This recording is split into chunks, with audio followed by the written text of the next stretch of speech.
les voy a compartir pantalla y vamos a empezar la presentación. Bueno.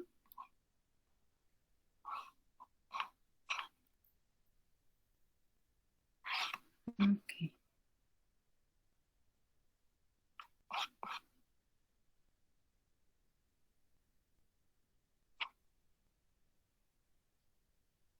Ok, ¿ya están viendo la pantalla todos? Sí, señora. Sí, señora. Okay. Yo no veo nada, ay, Dios mío. ¿No? ¿Sí? Sí, señora. Ok, Ya. Sí, me tienen que decir porque cuando comparto pantalla dejo de verme, dejo de verlos, entonces ni siquiera puedo leer el chat. Ok, bueno, entonces comencemos. Como ya les decía, mi nombre es Ingrid Lorena Franco, trabajo en una organización sin ánimo de lucro que se llama la Fundación Educa Acción y el día de hoy, por invitación de la profe Andrea, les voy a hacer la ponencia del tratamiento fisioterapéutico del paciente amputado. El contenido de la charla de hoy. Una definición, generalidades, lo que es epidemiología, indicaciones para amputar, causas de amputación, niveles de amputación, pautas y fases del tratamiento del paciente amputado. Las fases se dividen en prequirúrgica, posquirúrgica. La posquirúrgica es preprotésica y protésica. Y finalizamos con preguntas. Y las conclusiones las construimos entre todos y pues la bibliografía así queda para que ustedes hagan la revisión ya en casa del contenido. Las preguntas las digo como finales porque la idea es que a medida que vayamos haciendo toda la presentación, pues ustedes vayan interviniendo, por favor pregunten lo que se les ocurra en el momento. Todas las preguntas son válidas y en la medida en la que yo sepa y pueda, les sacaré de la duda y trataré de responderles lo mejor posible y con el mayor gusto.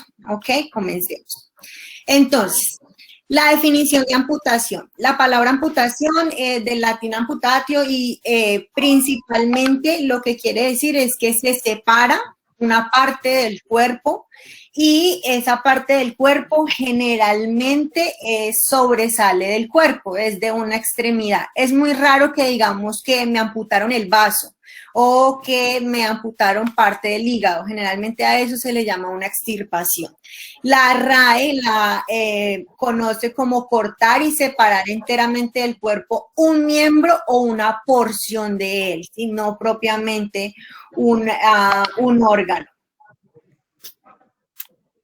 Esta definición de amputación se define como primaria o traumática, que es aquella producida por un agente traumático, o secundaria o quirúrgica, que ya es aquella que se hace con una valoración programada y es un acto quirúrgico.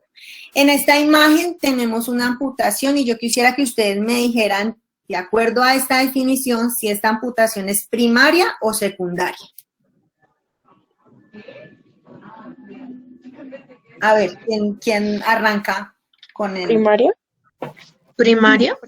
Primaria. ¿Y por qué creen que es una amputación primaria?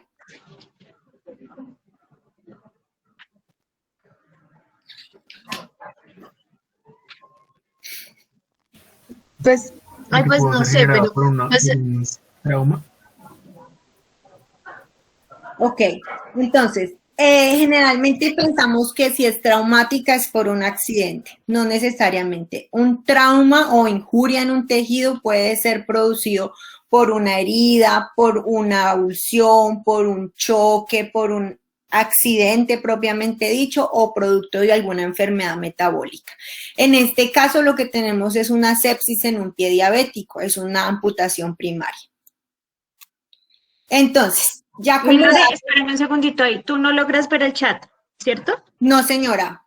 Listo, chicos. Entonces, cuando van a hacer su intervención, activan el micrófono, ¿vale? Hablen, por favor. No hay problema que me interrumpan. La idea es que nos comuniquemos porque yo no puedo ver ni las preguntas ni lo que me responden. Entonces, no hay problema que activen el micrófono y hablemos. ¿Ok? Entonces, epidemiología, estadísticas. En Colombia, la Asociación de Medicina Física y Rehabilitación estima que la incidencia de la amputación en el país, o sea, en Colombia, es de 200 a 300 personas por cada 100.000 habitantes. Esa cifra la calculan ya que aproximadamente el 10% de la población tiene alguna discapacidad y de ese 10%, entre el 5 y el 10% de estos discapacitados son producto de una amputación. El Observatorio de Memoria y Conflicto del Centro Nacional de Memoria Histórica en Colombia reveló que entre el 2005 y el 2006 Colombia fue el país que más registró el mayor número de víctimas por minas en el mundo. Y desde el 90 hasta el 2004, el mismo Observatorio de Minas de la Vicepresidencia de la República registró más de 3.000 víctimas por minas antipersona y de municiones sin explotar. De ellos, 2.300 fueron heridos y la mayor parte con mutilaciones y amputaciones. Valga la pena decir que Colombia no es un país juicioso en lo que a epidemiología se refiere, no llevan juiciosamente las estadísticas. Sin embargo, la estadística que reportan, aunque es de 2004, es bastante grande. Entonces, eso nos lleva a pensar que del 2004 hasta el 2010, 2015, que realmente fue cuando medianamente se hizo todo lo del proceso de paz y todo esto, pues fue un periodo fuerte también para tener víctimas del conflicto y como consecuencia personas con amputaciones. Continuando, de acuerdo con esto, la Federación Diabetológica Colombiana dice que el 60% de las amputaciones de miembros inferiores no traumáticas son consecuencia del pie diabético. Y el 85% de las amputaciones de las extremidades inferiores relacionadas con diabetes fueron precedidas de una úlcera en el pie. Eso quiere decir que el 15% de todas las personas que tienen diabetes en algún momento desarrollan úlceras. Entonces, es la importancia de conocer las estadísticas y de estos procesos de rehabilitación, saber en qué va a terminar la patología del paciente, ¿no? Cómo es la secuencia de la patología del paciente. La Federación Diabetológica Colombiana, además, se permite afirmar, está en su página, que sin duda los diabéticos colombianos amputados son mayoría respecto de los amputados por causa del conflicto armado. Las personas con diabetes, enfermedad arterial y úlceras crónicas de las piernas tienen como única opción de tratamiento, en la mayoría de los casos, la amputación. Entonces, si se enfrentan a un paciente con diabetes que ya está presentando úlceras, muy ciertamente podemos pensar que va a terminar en una amputación. Continuemos con Estados Unidos. ¿Por qué les presento a Estados Unidos? No porque esté yo aquí ubicada, sino porque son muy juiciosos con su epidemiología. Entonces, en Estados Unidos alrededor de 86.000 miembros inferiores, imagínense cómo son de detallados, se amputan anualmente debido a complicaciones de la diabetes, según la California Pediatric Medical Association. Eso es para reportes del 2014. Pero ya para el 2018 reportan que esa tasa de amputaciones de adultos mayores diabéticos pasó de 2.4 a 3.5 por cada 100.000 personas. Esto es de 7 a 8 personas cada 100.000 habitantes. El 82% de esas amputaciones de extremidades se deben a enfermedades vasculares, el 22% a traumatismos, el 4% son congénitas y otro 4% tienen origen en tumores o patologías cancerosas. Aproximadamente 1.6 millones de personas conviven con una amputación en Estados Unidos, según la Agencia para la Investigación y la Calidad del Cuidado de la Salud. Cada año se hacen alrededor de 113.000 amputaciones de extremidades. En esta misma nación se estima que cuesta 98.000 millones de dólares al año este proceso médico de lo que son patologías y amputaciones que terminan en amputaciones, de los cuales 44.000 millones son costos directamente relacionados con la enfermedad y 54.000 millones relacionados indirectamente. Valga la pena decir que todo lo que son prótesis de última generación no entran en estos costos, ni siquiera aquí en las estadísticas estadounidenses. Ya a nivel mundial, la Organización Mundial de la Salud nos dice que cada 30 segundos se pierde una extremidad debido a la diabetes, a la obesidad y al síndrome metabólico. Y aun cuando se han agregado y adicionado nuevos procedimientos médicos, quirúrgicos, avances tecnológicos en microcirugía vascular, endovascular, todo lo que son potentes antimicrobianos, antibióticos, todo lo que son fármacos estabilizadores del endotelio, reguladores de la glicemia, han hecho muchos desarrollos farmacológicos, aún así el incremento se está dando y es realmente acelerado. Entonces, ya teniendo un poquito ese contexto, para que se hagan una idea de lo importante que es la rehabilitación para el paciente amputado, entremos ya propiamente en lo que son las indicaciones para amputar. ¿Por qué llegamos a una amputación? Entonces, estos procedimientos de exéresis, o sea, de separar esa partecita del cuerpo, se indican cuando. Primero, hay dolor de reposo incontrolable. Segundo, cuando hay necrosis o gangrena sin mejoría o control con el manejo farmacológico. Y tercero, cuando la sepsis ya rebasa cualquier manejo que se esté haciendo con antimicrobianos de última generación, si la máxima barrera, el máximo espectro de antibiótico, y que ponen en peligro la vida del paciente. A ver, ¿por qué piensan ustedes que se puede presentar un dolor de reposo incontrolable que lleve a una amputación?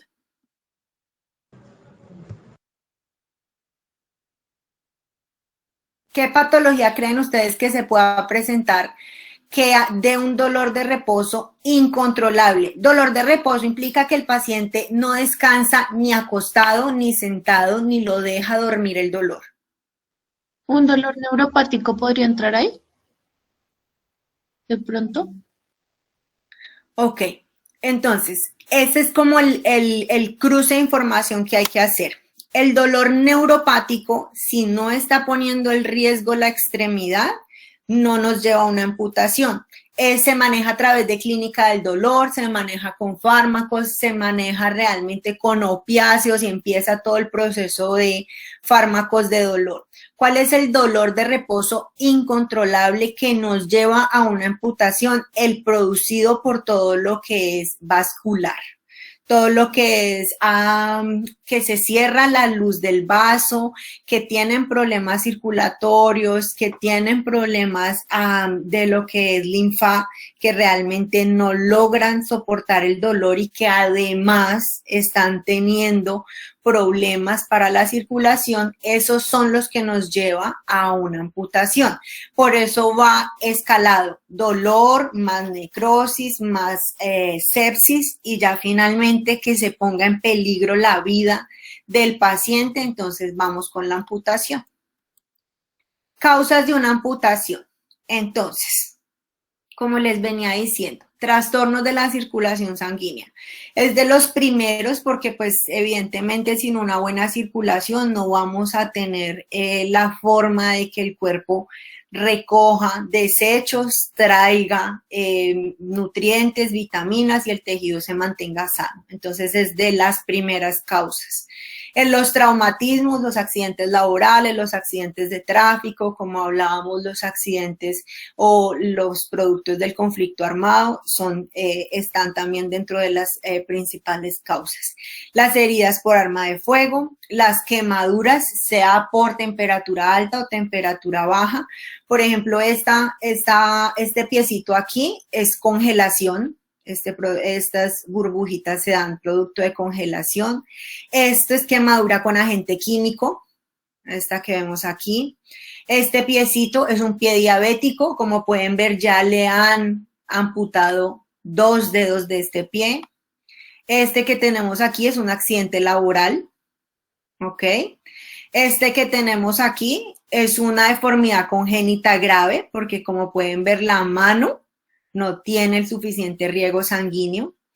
Esta que ven aquí es un producto canceroso, ¿sí? Esta que ven aquí es producto de arma de fuego. Esto es un problema de linfa, de problema circulatorio. Y una que es muy difícil de observar, tiene que ser únicamente por radiología y muchas veces tiene que ser un muy buen análisis clínico, la osteomielitis. Entonces, esas son como las principales causas para llegar a un proceso de amputación. ¿Vamos bien? ¿Dudas? ¿Preguntas? Ok. Entonces, niveles de amputación. En los niveles de amputación, lo importante es si es por encima o por debajo de la articulación o si es a través de la articulación, que sería una desarticulación. Los hay de miembro inferior, de miembro superior, de deditos, los hay a muchos niveles y a muchos, que siempre se conserva el tronco, ¿sí? El tronco es lo que obviamente no podemos suprimir y siempre deberá hacerse en el nivel indicado. ¿Cuál es el nivel indicado según la valoración clínica, muchachos? Ustedes que ya hicieron la revisión. ¿Cuál es el parámetro que tienen para decir aquí es donde debemos cortar?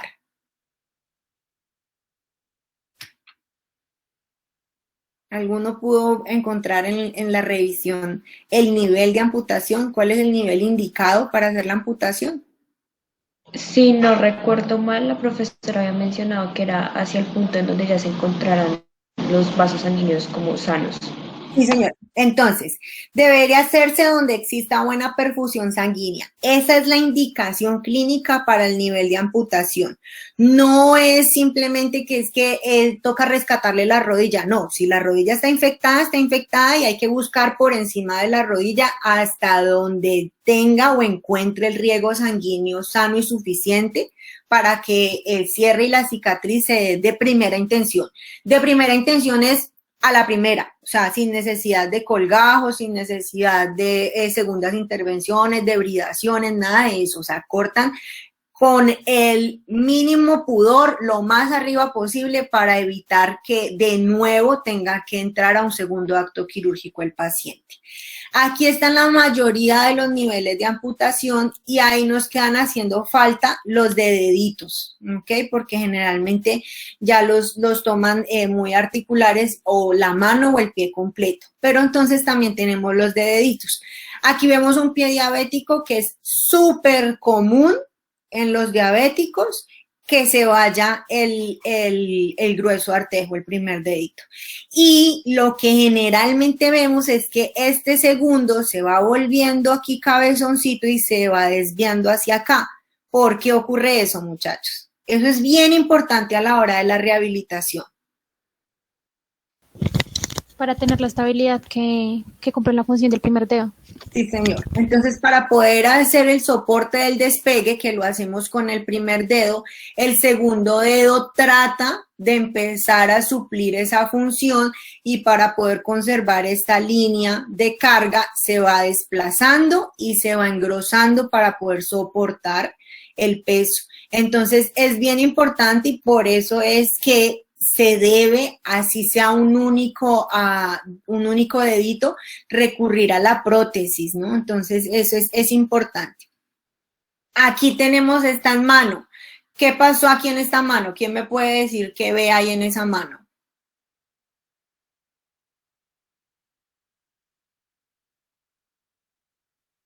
¿Qué se les ocurre que le pasó a esta persona? ¿De pronto con una máquina? No. Entonces, no. Lo que pasó aquí fue que esta persona aquí se voló este dedito, no sabemos la causa, pero lo que nos dice la imagen es que el cirujano lo que hizo fue coger este segundo y pasarlo al pulgar, ¿sí? Le hicieron una reimplantación, le amputaron este y se lo reimplantaron aquí en el pulgar. ¿Por qué le hicieron eso? Por la funcionalidad que brinda el pulgar a la hora de las pinzas. Ok, entonces se sacrifica este con tal de tener el pulgar, porque sin el pulgar, pues realmente es muy difícil lograr una funcionalidad en mano, como nos decía la compañera. Y aquí están los de pie. Entonces, tenemos el de Chopard, el de Lisfranc y el metatarsal. ¿Esta cuál es? ¿Qué nivel es este?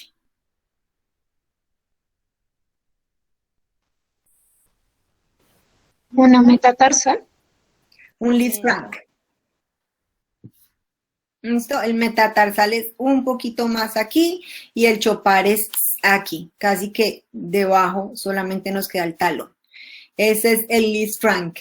Importante porque estas líneas también son definitivas a la hora de la marcha, ¿sí? Cada porción del pie tiene un momento y un punto de apoyo, entonces es importante. Y aquí vemos la prótesis súper funcional, súper bonita, muy estética y muy sencilla pues de adaptar al paciente a la prótesis. También dentro de esos niveles de amputación tenemos algo que se llama la amputación o la reconstrucción de Krokenberg. Al final en la bibliografía les dejo un caso clínico bien bonito, bien interesante, son solo 2 hojitas, está bien chévere, de una señora que le hicieron su amputación por encima de la muñeca y no logró adaptarse a una prótesis.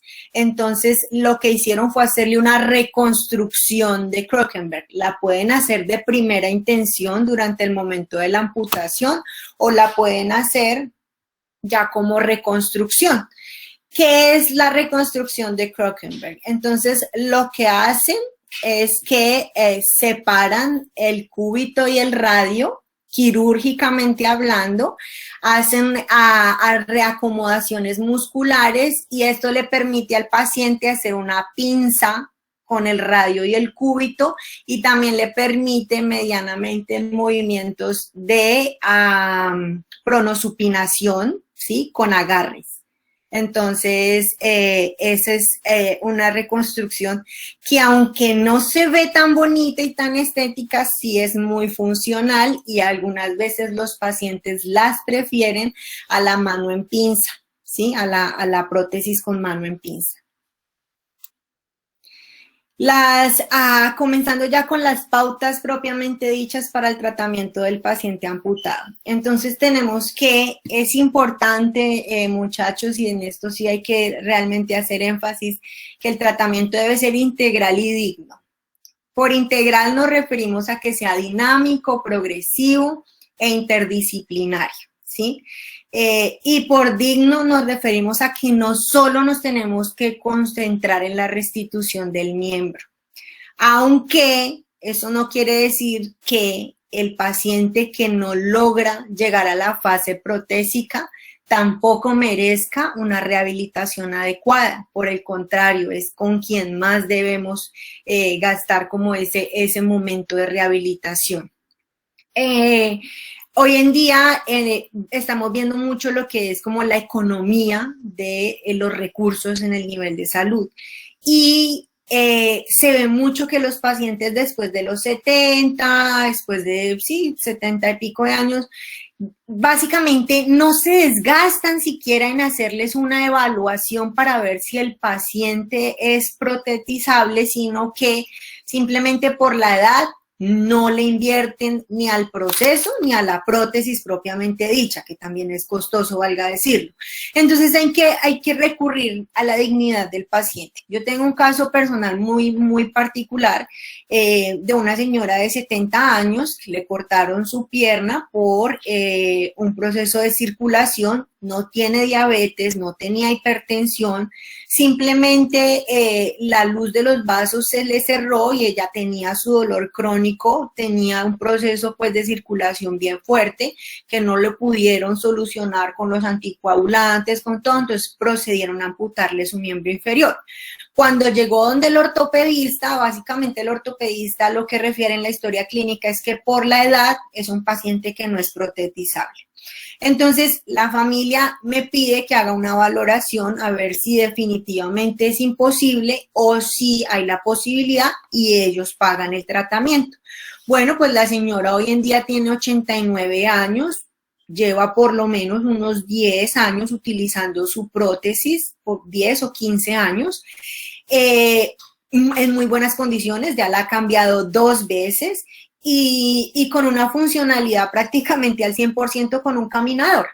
¿Qué pasó? Que entonces su familia pagó el proceso de rehabilitación, pagó la prótesis y cuando la paciente ya estaba prácticamente rehabilitada y caminando y llegó al momento de hacer el cambio de su prótesis, entonces ya no hubo económicamente cómo en ese momento hacerlo. Bueno, pues vamos para el sistema de salud a ver qué pasa.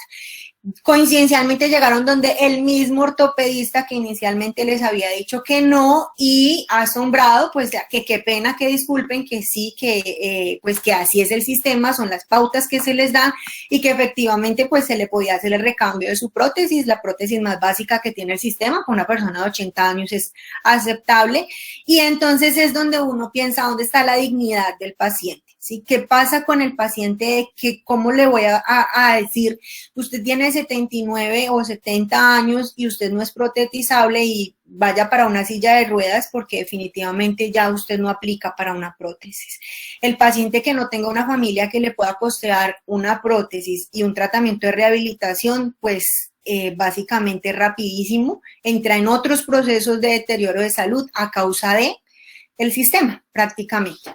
Entonces, también tenemos que tener en cuenta que ya cuando llegamos al proceso de amputación, esto repercute no solo en la integridad física del paciente, sino en su estado psicológico, muchachos. Es bien difícil usted verse de un momento a otro sin una extremidad, verse de un momento a otro sin su independencia, sin su capacidad de movilidad.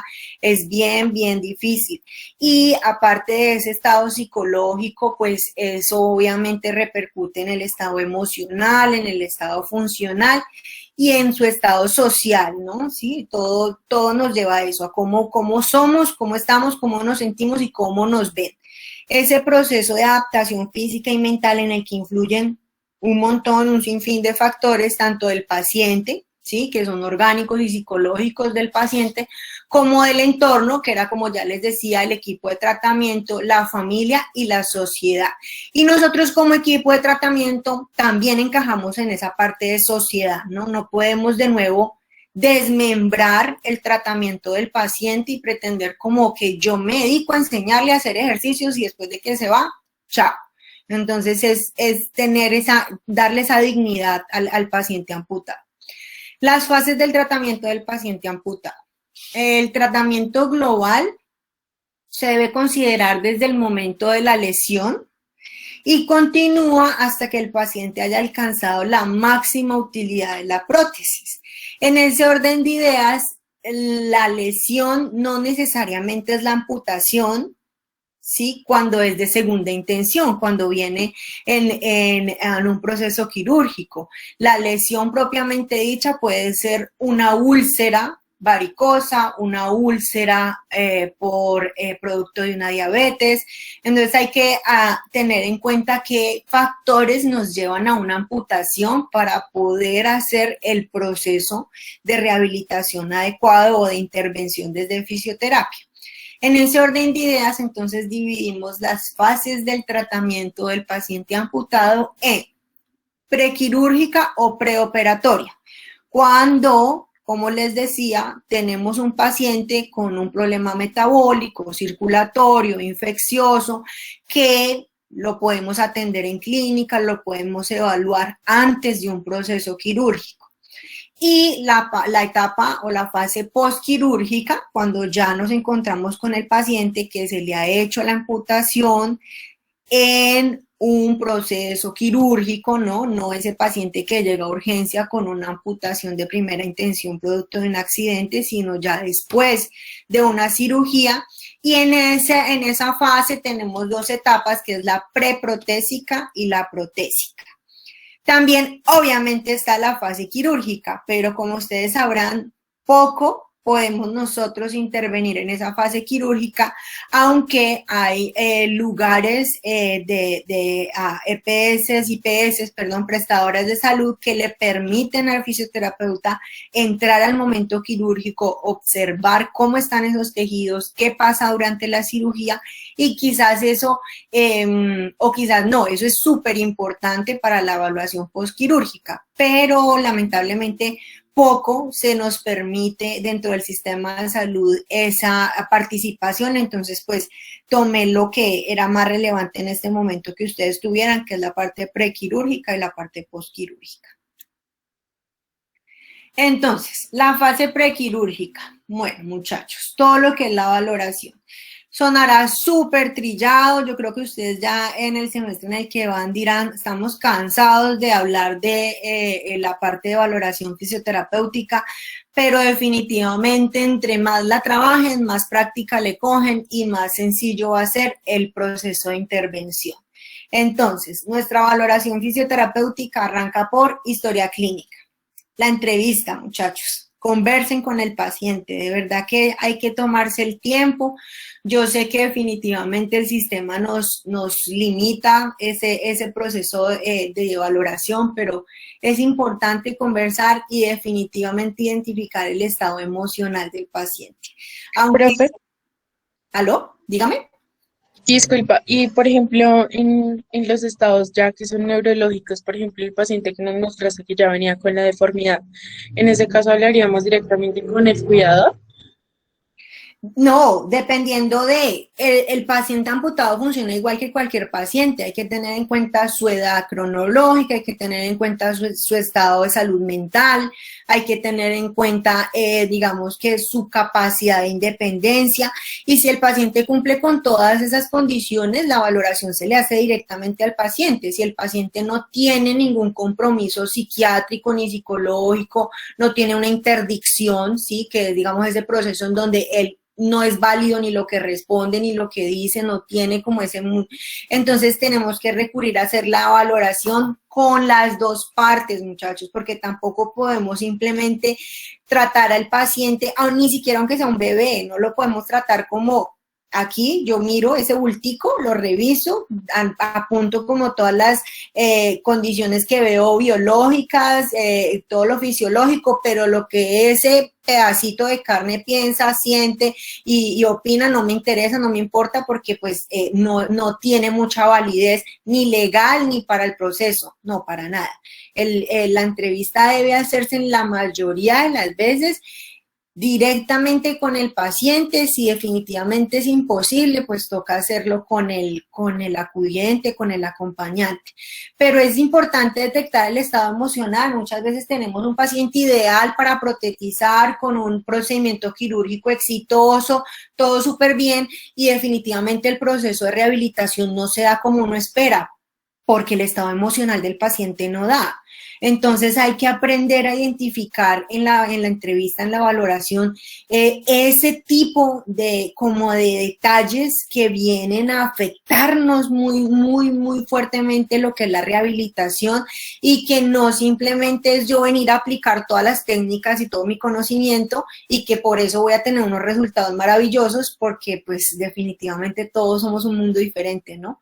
Entonces esa entrevista es bien importante. Ese estado emocional nos va a dar la actitud del paciente, porque es que no podemos pretender que porque biológicamente, metabólicamente el paciente está perfecto para entrar a un proceso de rehabilitación, él lo vaya a hacer y lo vaya a hacer con gusto. Entonces eso es algo con lo que tenemos que trabajar nosotros y no podemos olvidarlo y simplemente pensar que eso no me afecta ni es necesario. La observación. Entonces, importante, hay que mirar la presencia de ayudas técnicas. Hay pacientes parapléjicos, hay pacientes en silla de ruedas que terminan en una amputación. Entonces, es importante ver si presenta ya desde con anterioridad una ayuda técnica. El nivel de independencia. Vuelve y juega. Hay pacientes que sin una mano son totalmente dependientes. Y hay pacientes que le faltan las dos piernas y las dos manos y se dan maña, como dice el cuento, de hacerlo todo. Entonces hay que mirar ese nivel de independencia. La habilidad comunicativa del paciente, básico, importante, porque es que para darle una instrucción a alguien y que ese alguien lo entienda y pueda seguir las instrucciones y las pautas que se le dan para la rehabilitación, para los ejercicios en la sesión día a día, tenemos que identificar cuál es la habilidad comunicativa del paciente. No es lo mismo comunicarnos con un paciente del campo que viene de vereda, que a duras penas tiene quinto de primaria, que comunicarnos con un doctorado, ¿sí? Que el estrato, su condición socioeconómica. Entonces, la habilidad comunicativa del paciente nos da cuenta del estado social, educativo, psicológico del paciente para poder hacer una intervención exitosa. La inspección. Entonces, a ojo, muchachos, hay que hacerlo en un lugar iluminado, porque ¿cómo vamos a inspeccionar en un lugar que no podemos ver ni siquiera la condición de la piel, ropa cómoda? ¿Sí? ¿Cómo vamos a determinar si el paciente, esa valoración del paciente, si ni siquiera puede desvestirse para uno mirarle el muñón? Entonces es importante la ropa, la comparación contralateral, las deformidades, ¿sí? Todo lo que ya sabemos, muchachos, pero que en el día a día a veces se nos pasa. Seguimos con la valoración, palpación. Si no tocamos el paciente, ojo, no es tocar por tocar, no manoseemos los pacientes, ¿sí? Es palpar, es realmente saber la intención del contacto. Necesitamos saber si el paciente tiene hipersensibilidad, si el paciente tiene edemas, cómo responde el paciente al tacto. La auscultación, ¿sí? Acuérdense que estamos en fase prequirúrgica, estamos determinando cómo está ese paciente antes de entrar a un evento quirúrgico. Entonces, corazón y pulmones mínimo. El examen clínico de sistemas corporales, cardiovascular, neuromuscular, respiratorio y tegumentario. Acuérdense que en tegumentario entra lo que es piel y faneras. ¿Recuerdan lo que son las faneras? ¿Alguien que recuerde lo que son las faneras? Todo lo que se refiere a cabello y uñas, ¿no? Exacto. Importante, muchachos, porque esta patología de la amputación, producto de la amputación, pues la piel, lo que es el sistema tegumentario, es básico para la rehabilitación. A veces la piel, las faneras no dejan porque lo que son las vellosidades, muchas veces en los hombres, generan procesos que no permiten que la piel sane, que la cicatriz consolide. Entonces es bien importante esa valoración del sistema tegumentario. Y las pruebas específicas, muchachos, ya después de hacer todo ese cartapacho de preguntas y llenar toda esa papelería, lo importante, las pruebas específicas. ¿Por qué las pruebas específicas son importantes? Porque nos permiten medir la intervención, ¿sí? Es difícil usted decir, la intervención fisioterapéutica fue buena y logramos esto o aquello porque la frecuencia cardíaca se mantuvo. No, pues no, realmente no indica mucho de la intervención en fisioterapia. ¿Nos importa? Claro, nos importa. Es básico para poder yo hacer mi intervención. Pero de ahí a que eso dé cuentas de mi intervención y del resultado de mi intervención, no. Entonces hay que buscar la estrategia para poder que yo tenga unos objetivos claros y medibles. Generalmente les recomiendo escalas y pruebas funcionales. Y recuerden que estamos en punto de partida. Tenemos un paciente al que aún no le han amputado su extremidad. Estamos en una fase prequirúrgica. Después de esa valoración viene el diagnóstico de todo eso que les venía diciendo, de esos 4 sistemas generales. Pronóstico en función de la amputación, ¿sí? ¿Qué se piensa ese fisioterapeuta que va a pasar con ese paciente en ese evento quirúrgico? No dependan de la historia clínica de otros, muchachos. No porque la enfermera o el ortopedista dice, sí, esto se va a hacer así o así, ustedes dicen, como se va a hacer así o así, entonces yo opino esto. No, ¿ustedes qué piensan? Sí, por dermatomas, por miotomas, por muchas como partes de la valoración fisioterapéutica, ustedes pueden hacer sus notas en historia clínica, pueden hacer una adecuada interlocución con un ortopedista y en cierto momento dar recomendaciones de un nivel de amputación. Otra cosa es lo que el ortopedista se encuentre al momento de hacer la cirugía, pero hay que empoderarnos de ese proceso de valoración prequirúrgica porque a nosotros nos interesa a cómo va a entrar ese paciente al quirófano y obviamente cómo sale del quirófano, ¿no? El objetivo ya después de nosotros hacer valoración, diagnóstico y pronóstico es hacer una intervención. ¿Cuál es el objetivo de una intervención en una fase prequirúrgica para lo que es la fisioterapia propiamente dicho?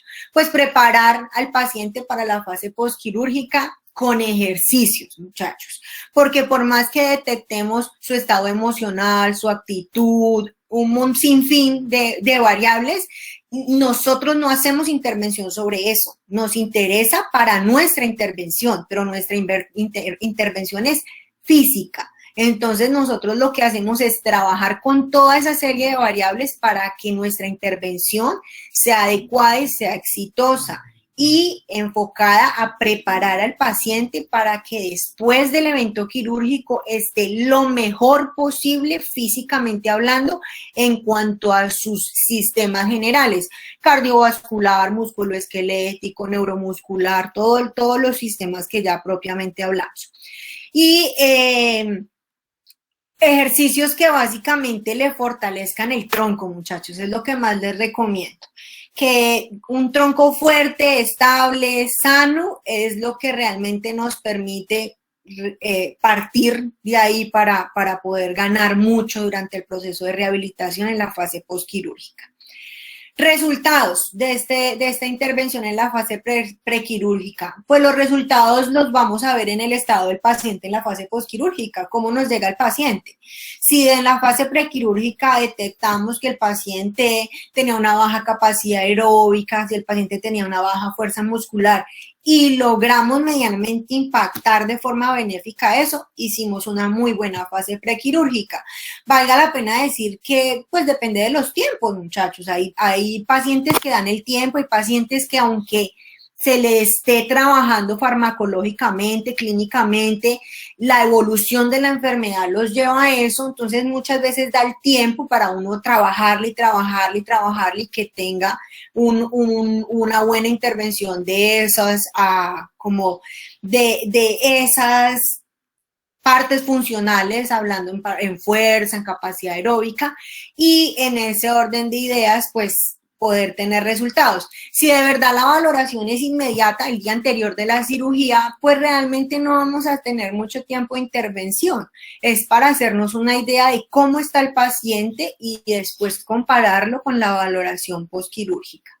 Y la evaluación de esos resultados, pues es la valoración postquirúrgica, ¿sí? Si yo hice o no hice una adecuada intervención, esa evaluación se ve en la valoración que yo hago del paciente ya cuando sale de cirugía. Entonces, ya comenzamos con la valoración postquirúrgica. ¿Alguna pregunta, alguna duda de la parte prequirúrgica?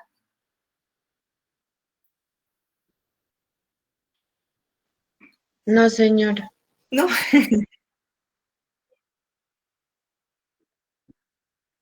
En la fase prequirúrgica, importante en la anamnesis saber la red familiar con la que cuenta el paciente. ¿Sí? Muchas veces, vuelvo y les digo, es un paciente súper apto para la protetización, es un paciente metabólicamente funcional, con buena respuesta al sistema sanguíneo, es un paciente joven, sano, saludable, perfecto, pero su amputación fue bilateral de miembros inferiores y no tiene quien lo lleve a rehabilitación.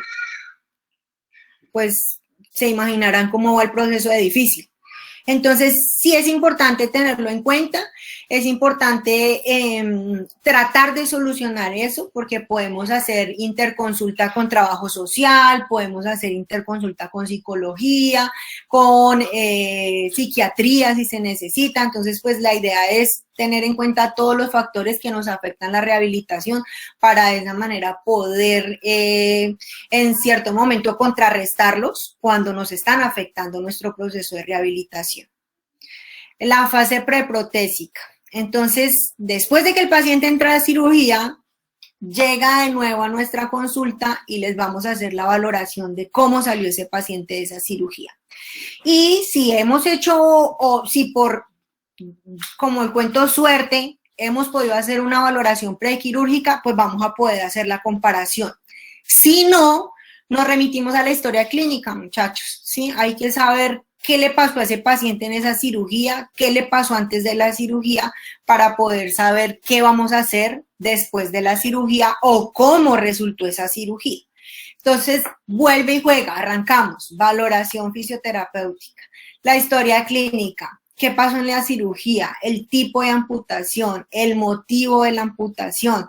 Muchas veces el motivo de la amputación nos da cuenta de si eso se va a poder resolver en un primer momento quirúrgico o va a necesitar un segundo momento quirúrgico.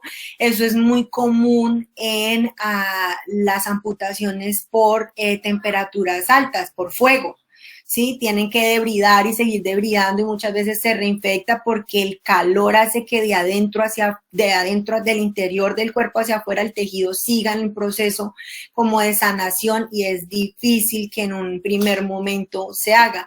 A veces también los cirujanos son muy conservadores y evitan o quieren conservar articulaciones y tratan de hacerlo esperando que con antibióticos, con ciertos estabilizadores de membrana, puedan solucionar que no se tenga que amputar tan alto. Entonces, ese nivel de la amputación y el qué pasó antes y durante la cirugía es bien importante. El tipo de amputación, como ya les decía, hay formas y tipos de amputación. Entonces, la entrevista, vuelve y juega. ¿Qué pasó con ese paciente? Uno es el paciente que sabe que le van a amputar y otro es el paciente al que ya le amputaron un miembro. Entonces, es importante manejar la parte emocional del paciente. La observación, ¿qué pasa con ese paciente ya amputado, no? ¿Cómo lo vemos? Si lo vemos, como decimos en Colombia, maniado, que no logra como ni cepillarse los dientes aunque tenga las dos manos, o si lo vemos súper funcional y desde el primer momento muy activo y tratando de ser muy independiente. ¿Cómo vemos a ese paciente? La inspección, como ya les dije, muchachos, importante que le podamos ver, que le podamos palpar, que podamos, sí, o sea, sentir el metabolismo de la piel, la motilidad de la piel. La piel es básica en el proceso de protetización. La auscultación, muchas veces la anestesia genera procesos a nivel cardíaco, a nivel pulmonar, a nivel neuronal, a nivel cerebral. Entonces es bien importante, muchachos, que auscultemos el paciente, que el paciente que entró a cirugía sea el mismo que estamos recibiendo después de la cirugía, porque si el paciente se le generó algún proceso cardíaco, algún proceso metabólico producto de la anestesia, hay que tenerlo en cuenta, muchachos, en la exigencia que le vamos a hacer a nivel cardiopulmonar, en la exigencia que le vamos a hacer a nivel metabólico. Entonces eso es bien importante. De nuevo, el examen clínico cardiovascular, neuromuscular, respiratorio, tegumentario. Tegumentario es básico, como ya les había dicho, y la parte circulatoria. Pruebas específicas, básicas, muchachos. Al final de la presentación les voy a dejar un listado de pruebas funcionales y específicas.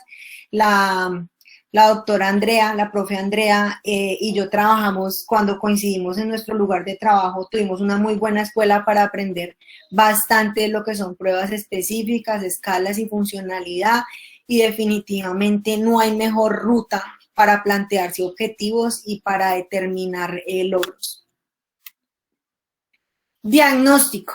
Entonces, vuelvo y les digo, no se queden con lo que dice la historia clínica. ¿Sí? El paciente con amputación transhumeral, bilateral, y usted va y lo mira, uy, no, era solo de la mano derecha.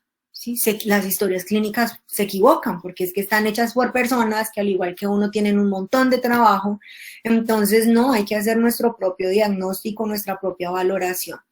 Pronóstico en función de la amputación, ¿sí? No vamos a hacer pronóstico del paciente me salió con una falla cardíaca y yo lo voy a... No, el pronóstico es en función de la amputación, ¿sí? Porque estamos evaluando un paciente amputado.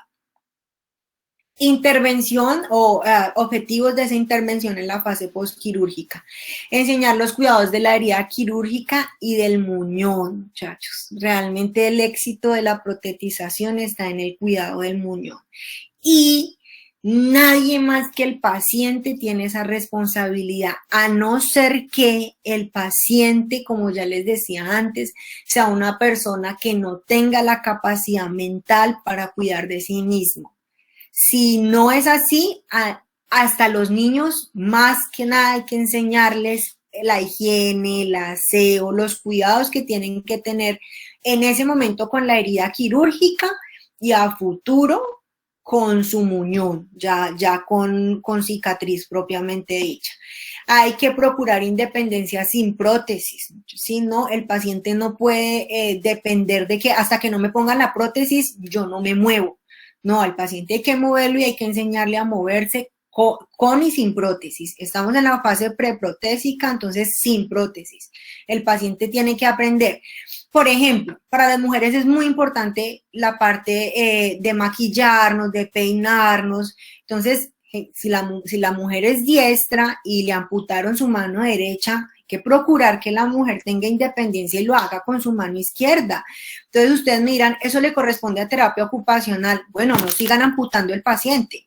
¿Sí? Si terapia ocupacional le va a enseñar a maquillarse con la mano izquierda, pues usted prepárele esa mano con todas las habilidades y las capacidades físicas para que esa persona cuando vaya a terapia ocupacional se sienta con toda la capacidad y el poder de decir yo puedo porque la mano me responde y no con la torpeza de decir no, es que yo no puedo ni ponerme un labial con la mano izquierda porque no logro.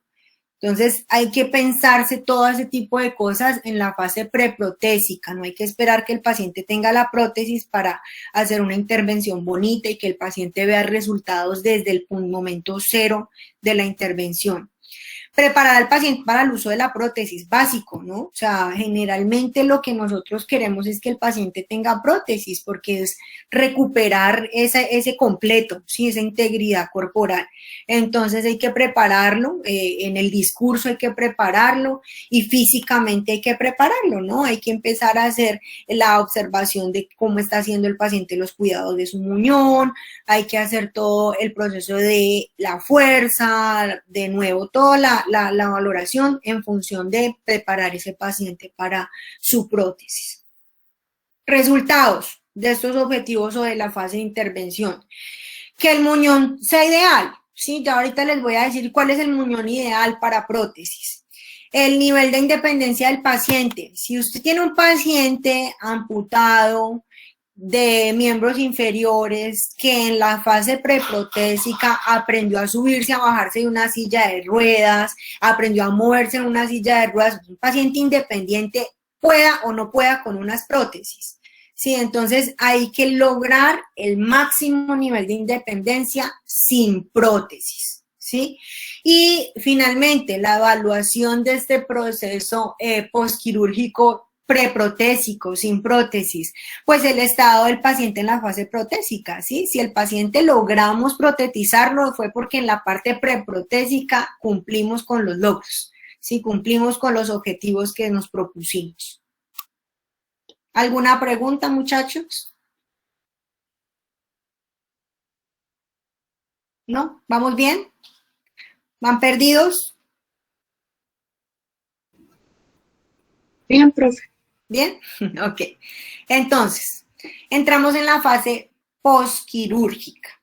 Entonces, ya el paciente salió de cirugía, lo valoramos, le hicimos todo un proceso de intervención sin prótesis y el paciente nos quedó con un muñón ideal. ¿Cuál es el muñón ideal descrito clínicamente? Que tenga forma cónica o semicónica, que medianamente se asemeje a un cono, que presente un revestimiento cutáneo bien nutrido, vascularmente hablando, ¿no? No, que la piel no esté demasiado estirada, eso quiere decir que la motilidad de la piel es bien importante, ni demasiado laxa. Y en ese orden de ideas, que la piel se mantenga hidratada, lubricada, que tenga las condiciones de faneras, todas las vellosidades bien bonitas, que no se les esté haciendo un forúnculo producto de un vellito por ahí infectado, un poro mal cuidado. Entonces, ese es el muñón ideal. Que las extremidades óseas estén suficientemente recubiertas de tejido celular o tendinoso, ¿sí? Cuando se hace el nivel de amputación, ellos amputan a nivel óseo y dejan suficiente tejidos para poder revestir ese hueso que queda y que el paciente al final no se vaya a apoyar directamente sobre el hueso porque es doloroso. Es muy doloroso cuando el hueso no queda suficientemente cubierto en la parte distal. Entonces, ese recubrimiento es bien importante. Y tener buena movilidad y suficiente fuerza de palanca. Entonces, ahí viene también la parte de la intervención, la importancia de la intervención prequirúrgica, la fuerza que le vamos a poder trabajar al paciente antes de. Muñón ideal, que tenga buena movilidad y suficiente fuerza de palanca, como ya les había dicho. Que conserve los arcos articulares de la articulación proximal a la amputación.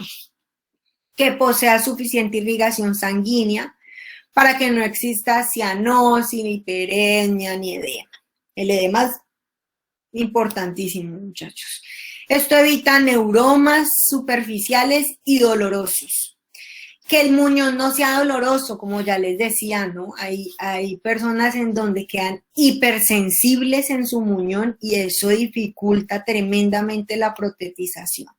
Y que la cicatriz sea correcta y en un lugar adecuado. Generalmente las cicatrices queloides son bien difíciles de manejar a la hora de la prótesis. Entonces, eso es importante. El lugar adecuado de la cicatriz depende mucho de la técnica quirúrgica, ¿sí? Pero la buena intervención en cuanto a modalidades físicas y manuales ayuda mucho a esa correcta cicatrización. Entonces, no podemos simplemente decir, uy, no, el cirujano por donde no era se la hizo. No, hay que tratar de trabajar con lo que hay en procura de mejorar siempre la condición del paciente. Entonces, en la fase preprotésica, importantísimo dentro de los cuidados básicos que le enseñamos al paciente del muñón, el vendaje, muchachos. Prácticamente el éxito de la forma del muñón, como les decía que debe ser cónica o semicónica, está dado por el vendaje. Entonces, hay diferentes técnicas de vendaje, como ustedes ven, hay técnicas circulares, en espiga, que es esta que les muestro acá, donde están los numeritos de la secuencia. La más común, esa es la más común, la que más éxito tiene a la hora de poder observar esa forma cónica. Entonces, pues, hay que manejarla nosotros si se la queremos enseñar al paciente, ¿no? Yo no puedo venir a enseñarle al paciente con una foto. Tengo que enseñarle al paciente, a él, con su venda en el muñón de él, que él me vea hacerlo para que él aprenda a hacerlo viéndome, que yo lo vea a él hacerlo para poderlo corregir. Para poderlo corregir tengo que saber hacerlo. Entonces, practican antes de, si tienen por primera vez un paciente amputado, para no llegar como el cuento a practicar en el paciente, ¿no? Complicaciones de una amputación. Como ya les decía, hay muchas complicaciones de una amputación. Unas más graves que otras, unas más complicadas que otras, unas más difíciles de manejar que otras. La degeneración del muñón, cuando no logramos darle forma al muñón, cuando definitivamente es un muñón deforme, con un montón de carnosidades, con una mala cicatrización, difícil. Las contracturas, ¿sí? La articulación proximal, esto que vemos aquí, es una contractura en flexión del cuello de pie. Entonces se imaginarán lo difícil que debe ser protetizarle el pie a ese paciente cuando no logra apoyar el talón. Entonces la deformidad, la contractura es bien difícil en el paciente amputado. Problemas circulatorios, pues si ya de por sí le amputaron por un problema circulatorio, pues muchachos, está difícil la cosa, porque es un paciente que con la amputación no se le va a solucionar su proceso metabólico. Entonces, es algo con lo que hay que trabajar y hay que educar al paciente para los cuidados de la piel. Problemas de la piel, propiamente dicho por los problemas circulatorios, o pues bueno, aquí ya vemos que en la piel se pueden presentar, pigmentaciones residuales en la piel. ¿Qué afectan la pigmentación? No, que es importante, claro, nos habla de un problema circulatorio, entonces hay que tenerlo en cuenta. Los quistes pueden ser dolorosos, entonces hay que tenerlos en cuenta. Las úlceras, el edema, aquí está otra contractura en flexión, ¿sí? La sepsis, cuando definitivamente el paciente no fue suficiente, la amputación, su patología séptica de base continúa ahí y siguió subiendo. Yo creo que de lo más difícil que puede haber porque hay que volver a entrar a un proceso quirúrgico. Y finalmente el dolor de miembro fantasma. No hay nada más difícil de combatir que algo con lo que no se sabe dónde están ni cómo están, o sea, es fantasma. Entonces, ese dolor es de lo más difícil de trabajar y se trabaja en terapia física, muchachos. Lamentablemente, pues al paciente no le van a dar fármacos para el dolor de un miembro que no tiene. Entonces, hay que trabajar ese dolor fantasma también en terapia. La intervención del fisioterapeuta en la fase preproductiva. Qué pena, Sí, una pregunta. dígame. ¿Qué estrategias podríamos utilizar para tratar el dolor fantasma? Ahorita más adelante les voy a mostrar de las pocas estrategias que hay para trabajar el dolor fantasma. Okay, gracias. Que es la técnica en espejo. Entonces ahorita lo vamos a ver. Realmente para el dolor fantasma, muy poco, hay mucho proceso psicológico, hay mucho proceso psiquiátrico detrás de eso, lo tenemos que trabajar interdisciplinariamente con estas disciplinas, pero definitivamente es muy poco lo que el médico puede hacer en consulta y farmacológicamente hablando con esa patología o con esa complicación. Entonces, la intervención de fisioterapia en la fase preprotésica. Tenemos que enseñarle al paciente el vendaje del muñón, como ya les había dicho, y del miembro residual, ¿sí? No solamente la punta, que es el muñón propiamente hablando, sino que el vendaje va prácticamente, si es el miembro inferior, hasta la cadera, si es el miembro superior, hasta el codo, si se puede, o más arriba del codo, dependiendo del nivel de la amputación. Entonces, el muñón y el miembro residual para conseguir darle la forma deseada al muñón. ¿Qué es? ¿Cuál es la forma deseada? ¿Cónica o semicónica? Cónica o semicónica. Importante, muchachos, porque cuando nos lo grabamos, a ojo la evaluamos, ¿sí? Ya a ojo sabemos, tiene un muñón ideal o tiene un muñón deforme, ¿sí? Entonces es importante. Técnicas de masaje en el miembro residual distal para evitar adherencias cicatriciales, para proporcionar aferencias táctiles y para sensibilizar ante el dolor. Esta es otra técnica importante para combatir el dolor del miembro fantasma. Hay que masajear ese muñón para que esas terminaciones nerviosas le hagan esa retroalimentación al cerebro de hasta aquí vamos, ¿sí? Este es el punto de corte, ya hasta aquí estamos y hasta aquí y aquí es donde tenemos que comenzar a trabajar. Entonces, el masaje, de nuevo, hay que enseñárselo al paciente, ¿no? El paciente no tiene que ir a terapia física para que lo masajemos. El paciente va a terapia física para que ese tipo de técnicas se las enseñemos y aunque él no la pueda hacer con la misma experticia que nosotros, porque sabemos de la técnica, las hemos aprendido y las practicamos día a día, sí conoce su cuerpo y sabrá qué puntos tiene más dolorosos, más sensibles, en qué puntos va avanzando y nos puede dar cuenta de eso en la parte de la rehabilitación, en la consulta. Entonces al paciente hay que enseñarle a hacer el masaje y hay que enseñarle que es diario, constante y continuo, ¿sí? Entonces, básico, muchachos, porque el masaje también le da forma al muñón y le permite a la cicatriz llegar al punto ideal. Entrenamiento de la sensibilidad se hace con diferentes técnicas, ya sabemos, texturas, temperaturas, modalidades físicas, diferentes formas de entrenar la sensibilidad. Ejercicios para fortalecer el muñón desde el día 0. Desde el momento en que el paciente sale de cirugía, tenemos que empezar a trabajar la fuerza. Entonces, No podemos esperar a que el paciente se sienta bien, a que el paciente esté mejor de ánimo, que el paciente... Hay que promoverle al paciente que esa movilidad le va a favorecer en su estado de ánimo, ¿sí? Hay que trabajarle el discurso al paciente, hay que trabajar el fortalecimiento del muñón para realmente tener éxito en la fase de terminar la hospitalización, ¿sí?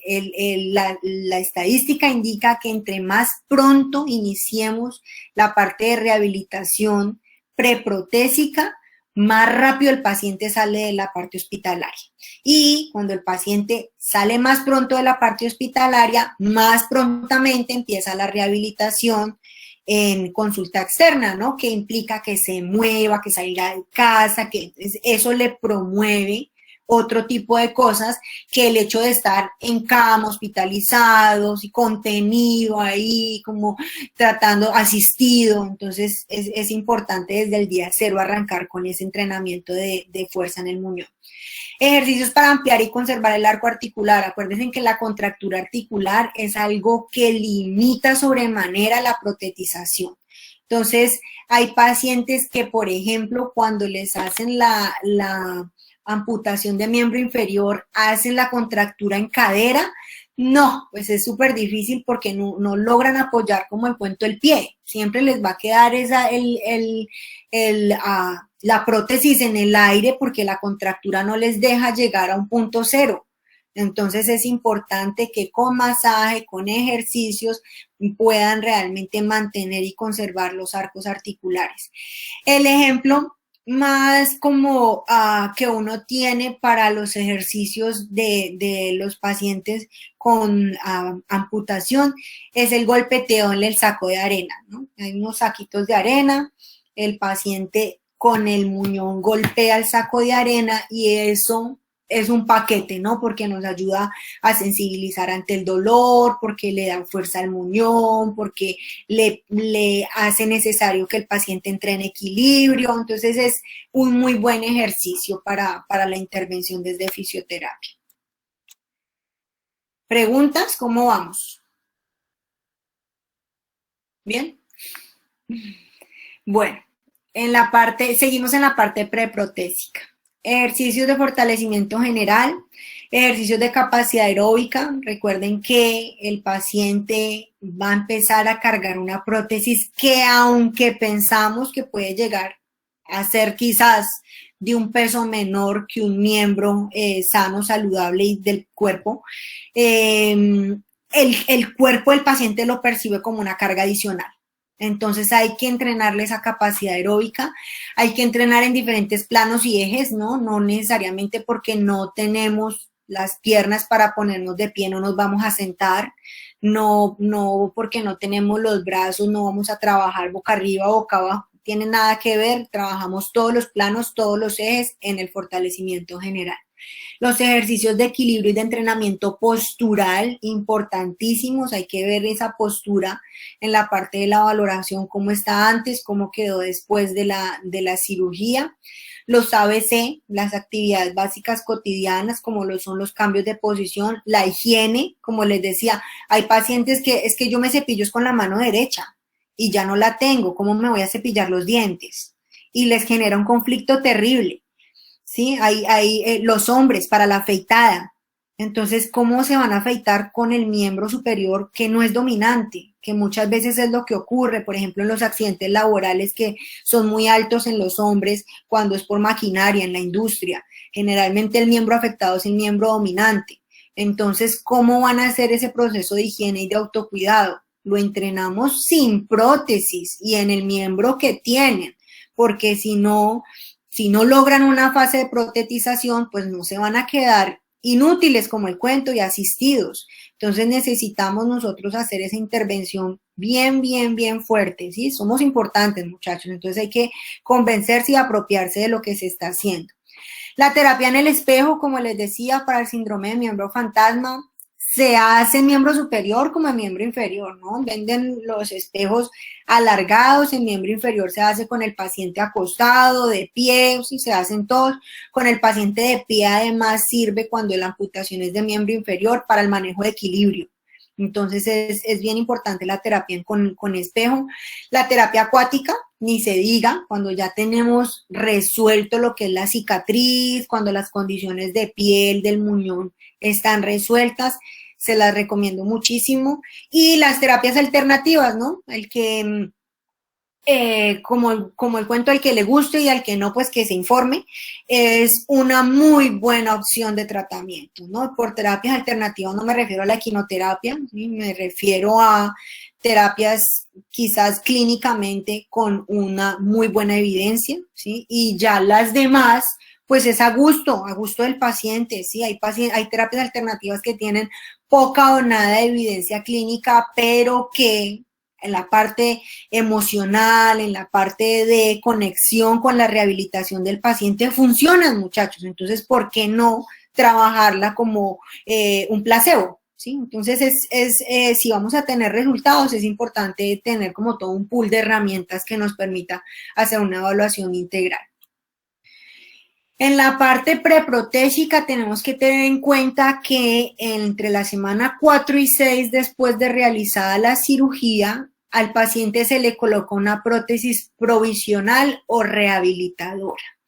Esa prótesis provisional o rehabilitadora nos da cuenta de la capacidad del paciente para protetizarse, nos da cuenta de el tipo de prótesis que el paciente va a poder utilizar y otra serie de cosas pues que son ya muy evidentes a la hora de que el paciente se prueba y se mide una prótesis, ¿no? Entonces, los objetivos principales, que el paciente perciba el peso, como les decía, ¿no? Él lo va a sentir como un peso extra fuerte, entonces hay que el paciente se familiarice con ese peso, que inicie el proceso de aprendizaje para ponérsela y quitársela. Es bien importante. Muchas veces esto es un limitante, que el paciente no logre entender cómo debe ponérsela y quitársela es un limitante porque no va a ser independiente hasta que alguien venga y se la ponga. Entonces es bien importante ese proceso. Obtener reducción del edema postoperatorio, eso le va dando forma al muñón, ¿sí? La prótesis le va dando forma al muñón, porque la presión mecánica en la cavidad y la bomba muscular hace que el edema y la linfa pues se drenen y eso le colabora a la forma del muñón. Otro objetivo es vencer a través de la actividad las contracturas en flexión. Muchas veces esas contracturas se dan es por tiempos prolongados de no tener la prótesis. Entonces, el muñón o el miembro resultante que queda después de la amputación simplemente se mueve por reflejo, como sea, ya lo hacen de cuenta que ya no se apoyan en él, no sirve para nada, y esos movimientos involuntarios, esas malas posiciones va generando una contractura articular. Y finalmente, pues, determinar qué grado funcional vamos a tener con un paciente ya con prótesis, ¿no? No es lo mismo, como yo les decía, tener un paciente de 70 años, a tener un niño, a tener un adulto joven activo, deportista quizás, entonces tenemos que identificar el grado funcional que vamos a pretender lograr. Y entramos en la fase protésica. Hasta aquí, dudas, inquietudes, preguntas.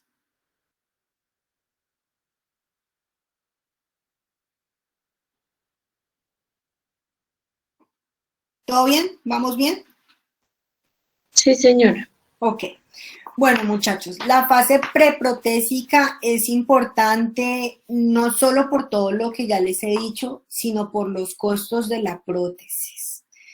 Nosotros no podemos pretender que todos los pacientes son aptos para prótesis y que pobrecito cómo lo vamos a dejar sin prótesis y a todos los vamos a decir apto para protetizar cuando la prótesis es tan costosa, muchachos, ¿sí? Una prótesis es costosa. Las prótesis más económicas, las básicas de madera y en espuma, no bajan de 1,5 millones, 2 millones de pesos para un adulto mayor. Entonces, no podemos desgastar de esa manera el sistema porque, como ya les digo, entramos en esa lógica de o aquí corto o simplemente todo para todo el mundo, y ese imbalance es lo que desgastan los recursos del sistema y no permite que trabajemos de forma adecuada y que cuando lo necesitemos, pues no lo tengamos. Entonces, básico, muchachos, esa fase preprotésica para determinar si el paciente realmente es apto para protetizar.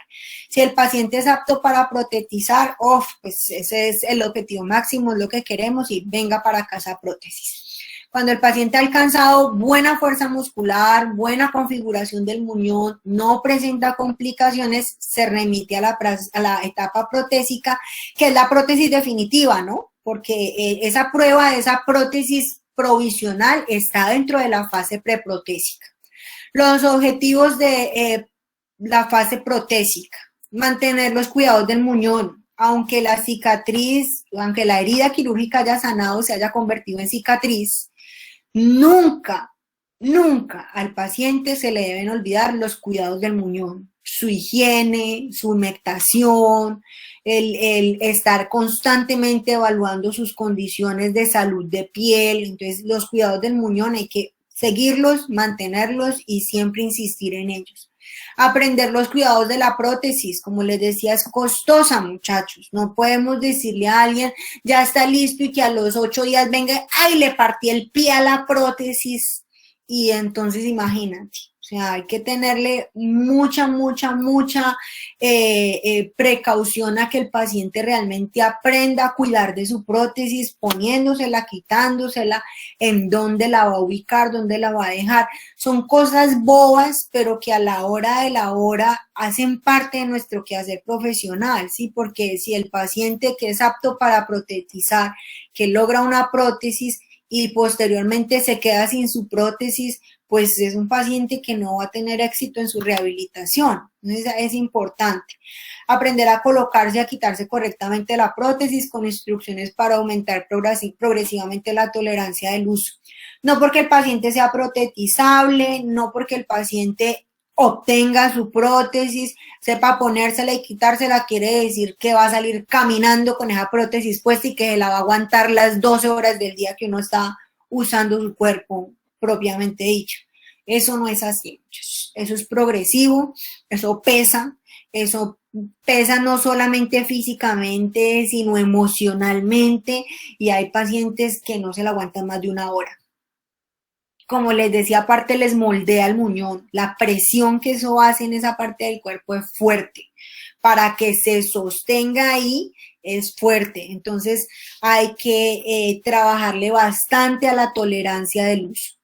Lograr independencia para las ABC, pues si ya medianamente las habíamos trabajado en la parte preprotésica, pues ahora con la prótesis pues nos damos gusto trabajando con ese paciente todo lo que es independencia, traslados, desplazamientos, lo que es el rol, la inserción de nuevo a su rol familiar, social, laboral.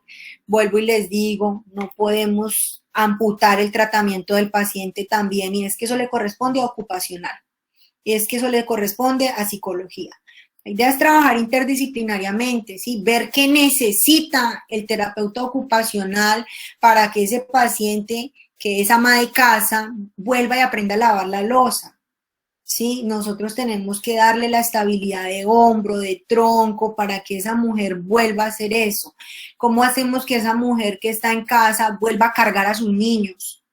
Entonces es importante pensarnos el rol de esa persona a nivel familiar, a nivel social, a nivel laboral, porque la máxima logro de rehabilitación es que el paciente logre todas esas reinserciones y que finalmente recupere su parte laboral, ¿no? Entonces es bien bonito poder uno plantearse esos objetivos y lograrlos.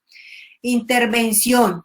Entonces, medir el tiempo, les recomiendo que para que logren o para que puedan ver cómo son los avances en los objetivos que se plantean, para que logren evaluar sus objetivos, lo hagan en medidas, en tiempo, en distancias, y en la parte cuantitativa, para poder realmente determinar qué tanto se ha avanzado o se ha retrocedido o no se ha logrado nada.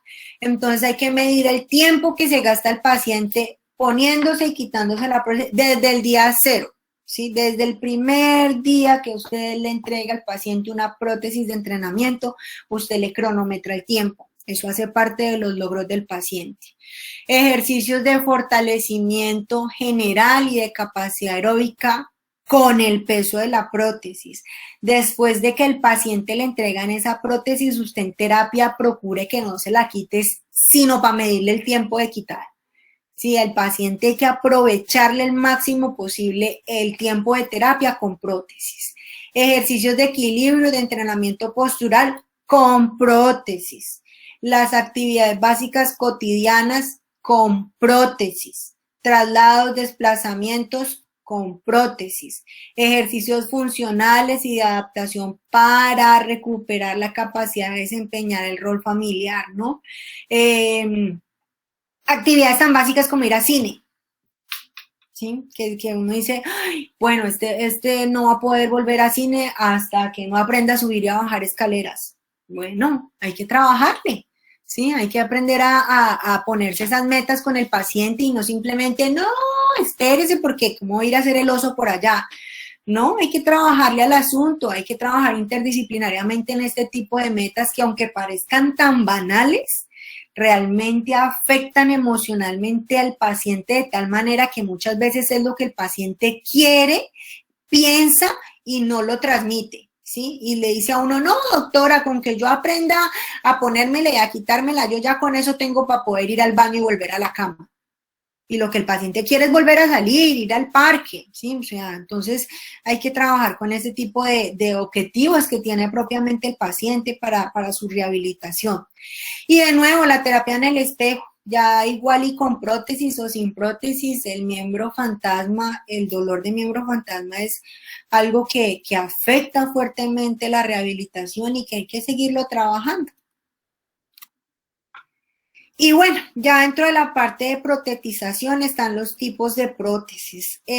Yo les traigo como un recuento, un listado, pero definitivamente esto es algo que, así como la evidencia y como todo lo que les reporto clínicamente hablando, avanza cada día y avanza a una velocidad gigante porque pues ahora ya viene toda la parte de tecnología, no únicamente la parte de tecnología en cuanto a mecanismos, sino también en cuanto a tejidos, en cuanto a estructuras, en un montón de cosas, ¿no? Entonces, los tipos de prótesis, a la hora de determinar la opción más adecuada para cada caso, se toma en cuenta el informe médico, el nivel de amputación, el peso, la altura, la causa de la amputación, el clima donde va a vivir el paciente, las actividades que a este le gustaría realizar con la prótesis, que directamente nos da cuenta del nivel de actividad del paciente. Para miembro superior, las básicas, más básicas que tenemos, las pasivo-funcionales o cosméticas, que son esas manitos que vemos de maniquí. Las mecánicas o las mioeléctricas. Entonces, para miembro superior, además tenemos el terminal, que es la manito propiamente dicha o la estructura que le vamos a poner al final a esa prótesis de miembro superior. Puede ser un gancho de trabajo, puede ser una mano pasiva, la que les digo, la de maniquí que no hace nada. Puede ser un codo activado por tracción, un codo con sistema mioeléctrico. Eso quiere decir que la fuerza muscular que impone el muñón activa ciertas funciones eléctricas, o un codo híbrido. Bueno, muchachos, eso hay, mejor dicho, muchísimas en los catálogos. Estas son las básicas, la más común que uno encuentra, los ganchitos, estas de aquí son para las mioeléctricas, estos son los sensores, estos son los codos, estos que ven acá, y generalmente pues el anclaje es en el miembro contralateral, si es muy arriba, si se requiere codo. Si no se requiere codo articulado, pues el muñón aquí en antebrazo es suficiente para un socket y para un liner. Tenemos prótesis de última generación. Hace un tiempo estuvo de moda que en esas impresoras en 3D imprimen esas prótesis para mano, para esos niños que nacen con la deformidad de mano. Generalmente esas prótesis impresas en 3D son mioeléctricas, o sea, con la fuercita que tienen ellos a nivel muscular les permite activar la movilidad de dedos. Robóticas, ya a veces son de última generación, las manos robóticas, esas son muy costosas, muchachos, o sea, son prótesis realmente que se salen del sistema de lo que cubre el sistema de salud. Miembro inferior, entonces, en miembro inferior empezamos por el pie. Hay pies, como les decía, el pie de maniquí, cosmético, no tiene absolutamente nada, y cubre, es el tipo SAC. Ese es el más común, ese es el que le ponen a los adultos mayores, ese es el pie que entrega el sistema de salud. El pie articulado, es para un adulto joven mayor que tiene ya una movilidad un poquito mayor y que quiere que la calidad de la marcha un poquito pues mejor, entonces se le pone un pie que tenga articulación. El pie de carbono, de acá, ese es un pie clínicamente comprobado para deportistas, para alta movilidad, y los pies electrónicos, que hay toda una variedad. Aquí los tienen abajo. ¿Listo? ¿Preguntas, muchachos? Rodillas. Profe, Dime. digamos, para las prótesis de miembro inferior, en las cosas que tú dices que genera pues como mucha presión mientras se adapta, digamos, no se puede poner algo que sea como más tal vez suave o acolchonado para que no les duela tanto y pueda tener pues mayor soporte durante las horas. La prótesis no va directa al muñón. Dentro de la prótesis va un liner que generalmente muchos pacientes no usan liner sino medias. ¿Sí? Usan una media y luego sí viene el socket, que es como el cono, la cavidad en donde meten el muñón, y luego sí viene ya, o si es en miembro inferior un pie, o si es en miembro superior una mano, ¿sí? Ya lo que venga. Aún así, el paciente refiere que no es nada agradable la presión que ellos sienten en el muñón. Hoy en día estamos encontrando prótesis que por dentro vienen, como tú dices, acolchadas, con terminaciones en gel, con, bueno, un montón de cosas. Lo que les decía, eso cada día avanza muchísimo la investigación en cuanto a prótesis. Es un mercado muy rentable, como vimos en las estadísticas, la epidemiología es altísima, la incidencia es altísima, entonces desarrollos hay muchísimos. Lo que pasa es que los costos no permiten que el grueso de la población que está en un proceso de prótesis pueda acceder a eso, ¿no? Ya ahorita en Colombia estamos viendo el caso de la reina, en donde es un caso excepcional, muchachos, ya ella tiene esa capacidad económica que le permite tener 3 tipos de prótesis para el terreno, para entrenamiento, sí, entonces estos son casos excepcionales, no es lo que vemos en el día a día nuestro paciente en consulta externa haciendo rehabilitación con 3 más, o sea, es muy poco probable que nuestros pacientes del sistema de salud público tengan ese tipo de prótesis. Entonces, estas son las que generalmente, es muy raro siquiera que logren acceder a este pie de carbono, que aunque hoy en día ya se ve mucho más, se hicieron famosos porque lo vemos en los paralímpicos, sí, no es tan económico. Entonces, un pie que arriba necesita un socket, un liner, porque ahí como, o sea, esa palanquita, ¿cómo hace para entrar en contacto con el muñón? Entonces necesita una serie de adaptaciones que son costosas. Entonces, las rodillas, ya lo que son articulaciones, ya la cosa viene más costosa todavía. Entonces hay rodillas mecánicas. Señor. Es que te iba a preguntar, el anterior de los piececitos que son pues sencillos, por decirlo así, Sí, ajá. que se les suele dar a los adultos mayores, al tener una baja movilidad, ¿no aumentaría relativamente el riesgo de caída que ya está presente pues en los adultos mayores? No, al contrario, les da más estabilidad. La mayor movilidad les implica mayor exigencia en el equilibrio. Entonces, cuando el piecito está articulado, eso hace que ellos tengan que tener mucha propiocepción, que tengan que tener buen manejo de tronco para poder sortear con el cuerpo, su cuerpo real, todo lo del terreno. ¿Sí? Mientras que este que tiene poca movilidad, ellos saben que el pie no se les va a mover. Entonces, a ellos no les importa que la marcha se vea protésica con tal de que donde pisa, ahí se queda ese pie. Mientras que el pie articulado, pues el pie articulado se mueve con el terreno, ¿sí? Entonces, si el pie va en ascenso, el paciente tiene que saber sortear en cuanto al equilibrio y la postura, ese piecito que va a responder a esos cambios del terreno. Entonces, es la movilidad de la prótesis va directamente relacionada con la exigencia en el equilibrio. A mayor movilidad, mayor equilibrio debe tener el paciente. A menor movilidad, menor exigencia en el equilibrio. Ok, profe, gracias. Las rodillas. Entonces, aquí se viene a complicar en cuanto a costos la situación, porque vuelve y juega. Una rodilla mecánica, que generalmente son las que entrega el sistema de salud, en donde el paciente manualmente debe bloquearla para poder caminar, ¿sí? Para estar de pie y que la rodilla no se le doble, la bloquea manualmente y la desbloquea para poderse sentar. Esas son mecánicas. Están las rodillas neumáticas, en donde la rodilla responde a la carga. Entonces, cuando la rodilla está cargada, sabe que se bloquea y arranca. Y cuando la rodilla no siente carga, permite doblarse.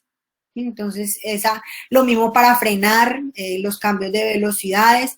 La rodilla neumática la indican mucho, por ejemplo, para las personas que son activas, no propiamente hablando de deportistas, sino por ejemplo el caso, como les decía, de una ama de casa que tiene bebés, que necesita agacharse, recogerlos, recoger ropa, una cosa, la otra. Entonces, esta rodilla neumática permite hasta 170 grados de flexión. Entonces, es una rodilla con una amplitud articular bastante buena. Pero a medida que ellas van manejando sus funciones, pues se van encareciendo. Las rodillas hidráulicas, eso ya es otro nivel, ya son rodillas para personas superactivas, ya son rodillas que aparte de todo pueden ser propiamente deportivas, como las de Ottobock, que son rodillas deportivas, y pues ya se nos sale el presupuesto totalmente del sistema público. Las rodillas con microprocesadores, venga a verles, si es posible, les pongo este videito. A ver si logramos que lo vean. Ustedes me dicen si están viendo.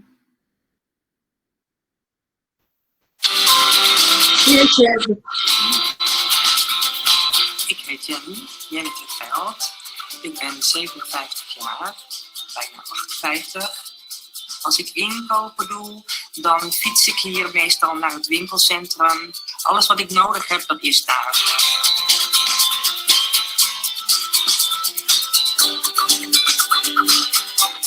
Het is goed voor mij. En na een aantal jaren, toen mocht ik een nieuwe prothese aanvragen. En toen zei mijn instrumentmaker, Jen, ik denk dat je er klaar voor bent. Ik denk dat je kunt gaan voor de Genie.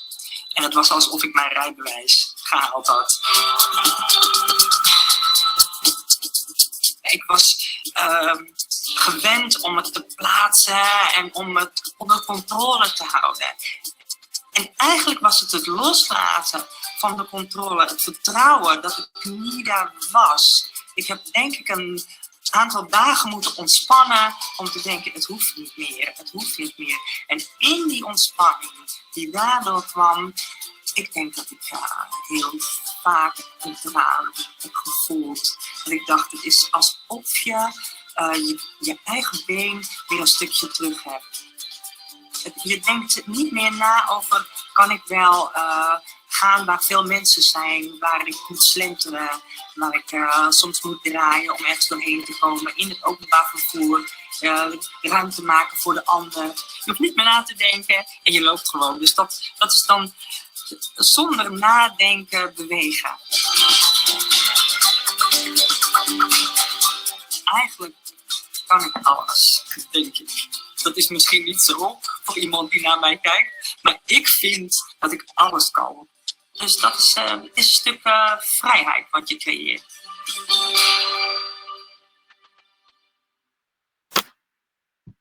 Ok, regresemos.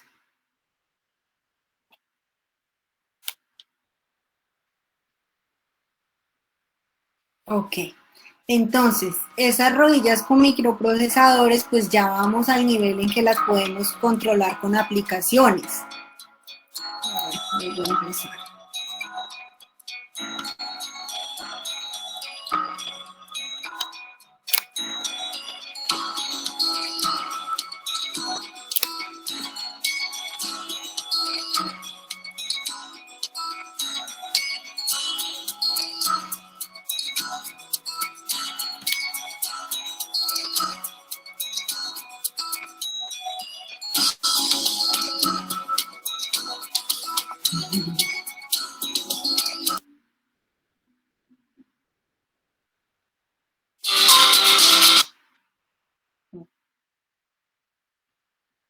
Listo. Entonces, pues se imaginarán el costo de una prótesis de esas.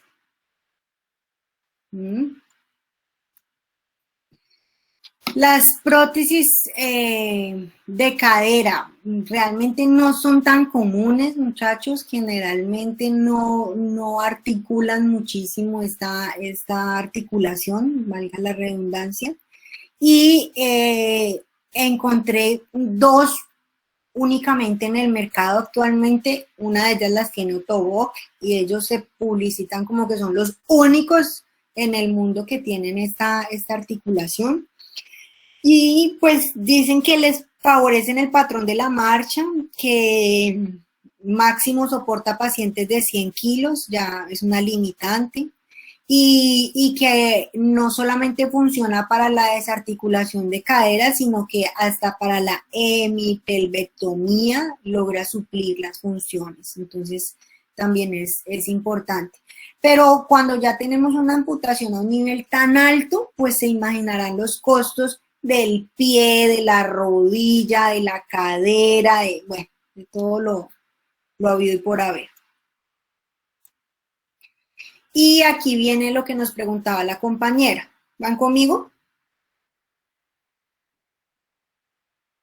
Muchachos. Sí, profe. Entonces, este que vemos aquí, esto es un socket. Los hay normalcitos, los hay de carbono, los hay de muchos.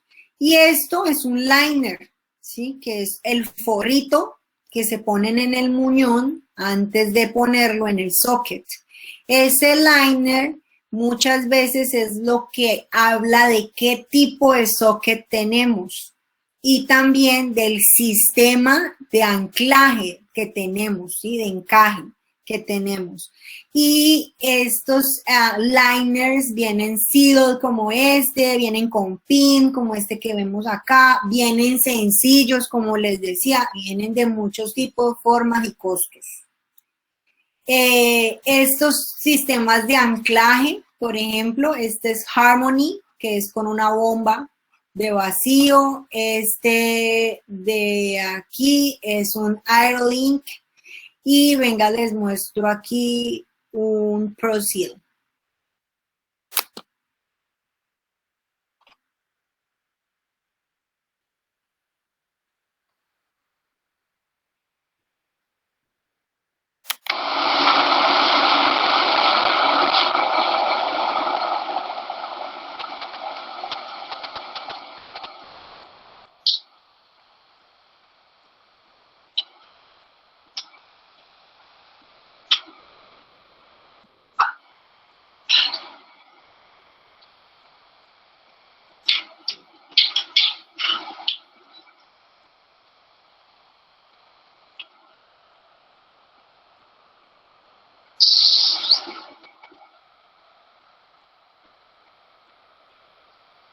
Eu vou puxar, você segura, continua filmando. Isso. Levanta. Sorte. Vem. Ok. Pode parar.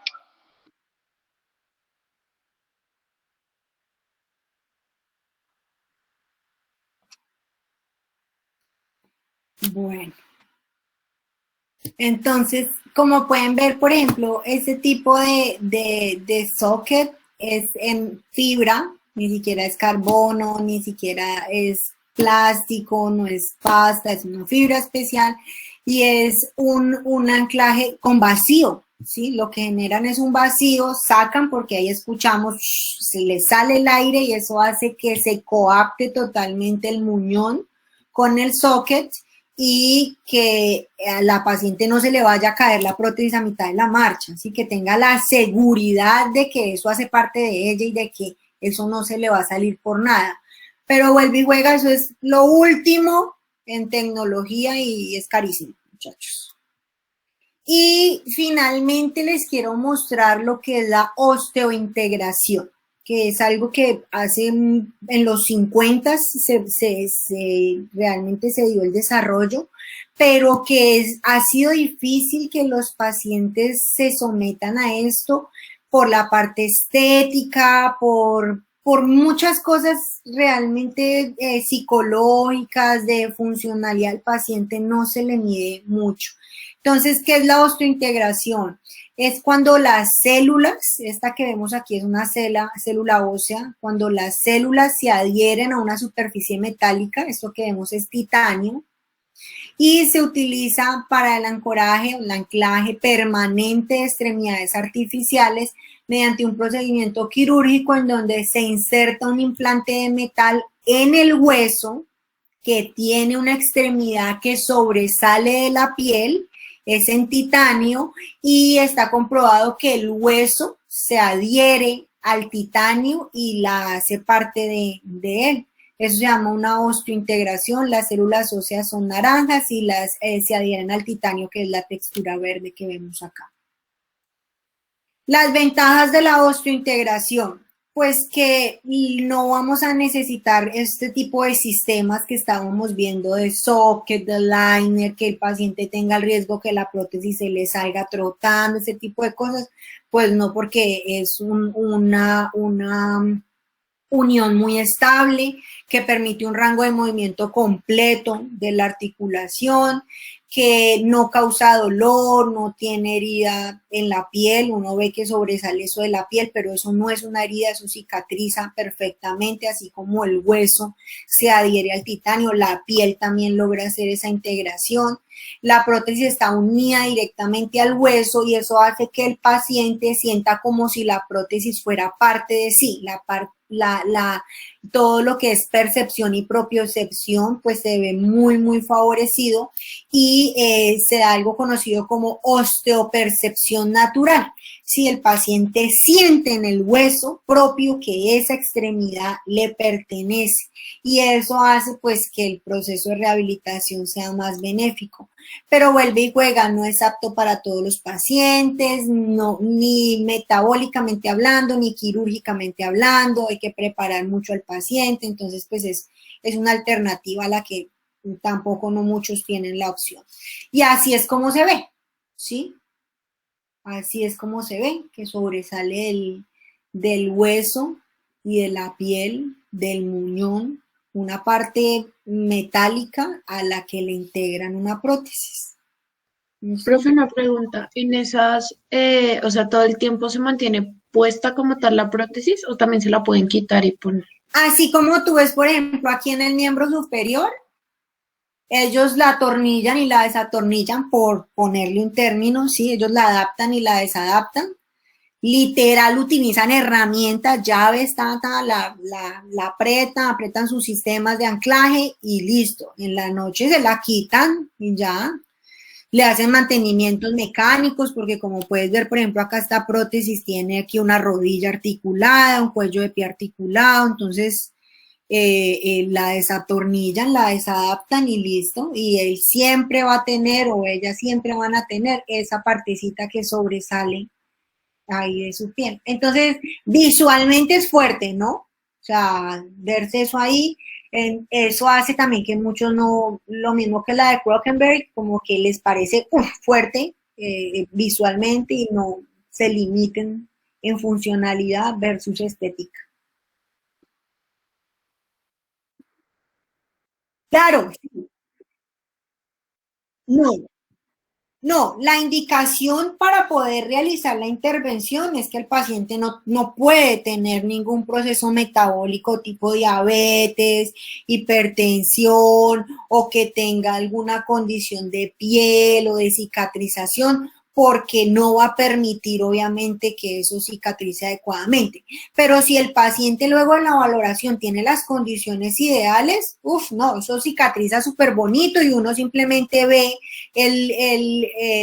la piecita sobresalir, pero si se dan cuenta, le ponen una especie de socket chiquitico para que usted no esté mirando ahí cómo es que está. Pero mira, por ejemplo, a este paciente sí se le ve ahí que le sale de la cicatriz. No es doloroso, ellos reportan que no es doloroso, reportan que es muy funcional y en la rehabilitación uno realmente ve el versus de la funcionalidad, sí es muy funcional, pero como les digo, pues visualmente no es muy estético, entonces pues ya es decisión del paciente, ¿no? La evaluación, aquí están las escalas, muchachos, escalas de clasificación, la clasificación anatómica de Oxford, la clasificación topográfica de Schwartz, las escalas de valoración funcional, la de Ponlainen, la de Volpicelli, la de Roussel, la de Bartel, cada una de muestras de qué es, para marcha y desplazamientos, para adaptación de la prótesis, para independencia. Es la mayor forma la mayor y mejor forma para medir la evolución de la rehabilitación del paciente. Y en ese orden de ideas, pues de nuestro trabajo, ¿no? Es la mejor forma para nosotros presentar nuestro trabajo exitoso o no exitoso. No hay que tenerle miedo, muchachos, a decir el paciente no evolucionó, porque es que hay que quitarnos de la cabeza que la rehabilitación está en nuestras manos. La rehabilitación del paciente es algo súper complejo que no depende únicamente del fisioterapeuta y que tener claros los objetivos, evaluarlos y determinar si se lograron o no es una forma muy, muy bonita de decidir qué hacer. ¿Sí? Cuando no tenemos claros ni los objetivos, ni evaluamos esos objetivos, pues no sabemos si se está logrando, si no, si hay que reevaluar, si hay que reestructurar objetivos. Entonces hay que ser bien, bien juiciosos en la parte de la evaluación.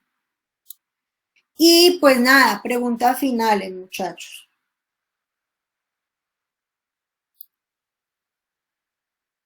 ¿Dudas?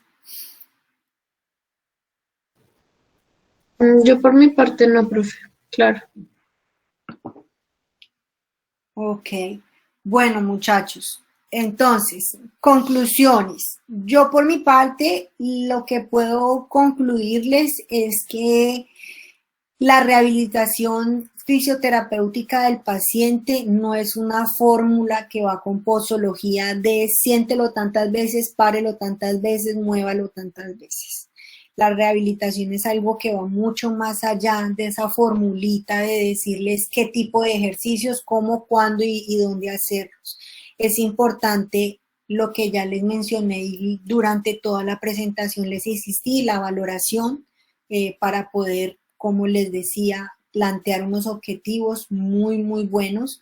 Cuando usted tiene claros los objetivos, las estrategias vienen solitas, no hay que pensar todos los días, ¿qué lo pongo a hacer hoy?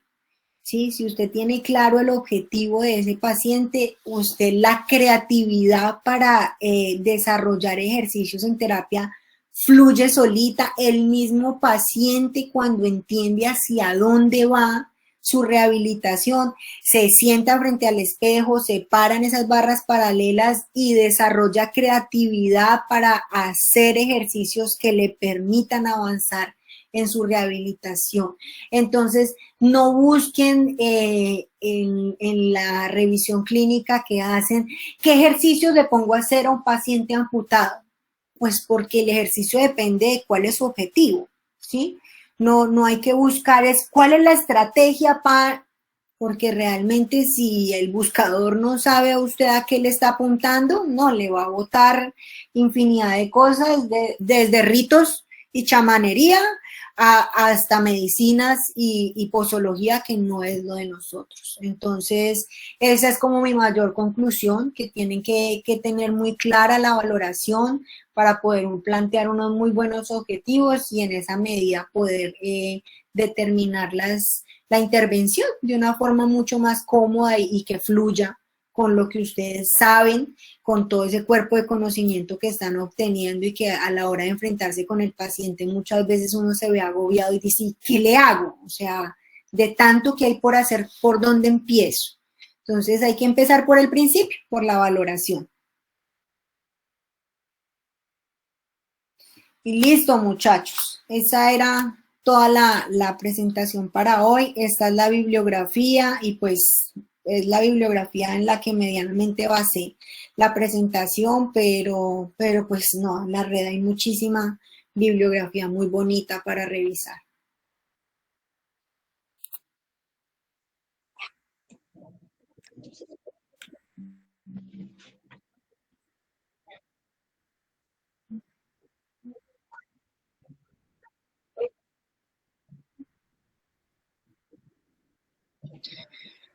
Pues es que si el paciente no quiere la rehabilitación, definitivamente necesitan la interconsulta con psiquiatría y con psicología. Es más, así el paciente la quiera, tienen que tener la interconsulta con psiquiatría y con psicología. Yo particularmente cuando comencé a trabajar, cuando fuimos compañeras de trabajo con la propia Andrea, tuve un niño, nunca más he tenido niños para protetizar.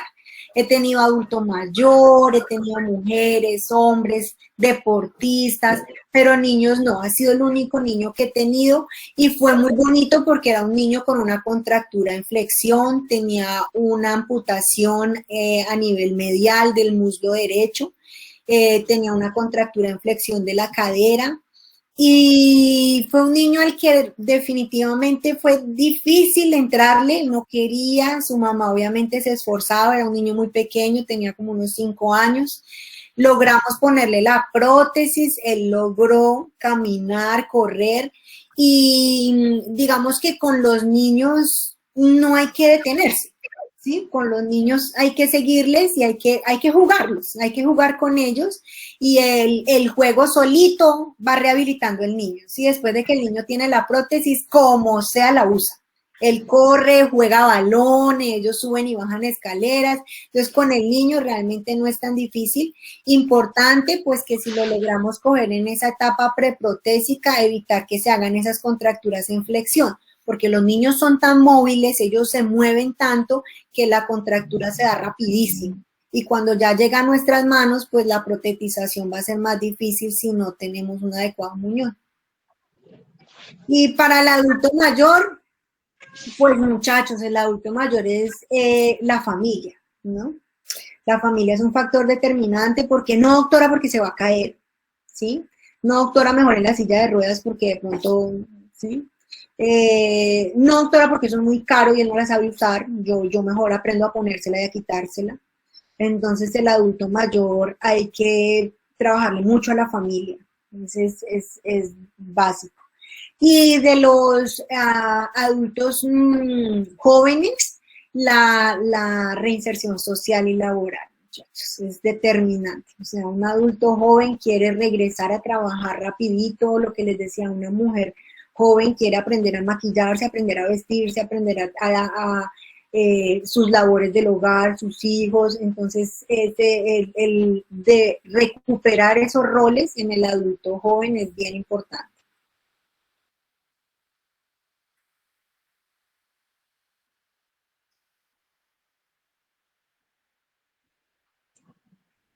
¿Alguna otra pregunta, chicos?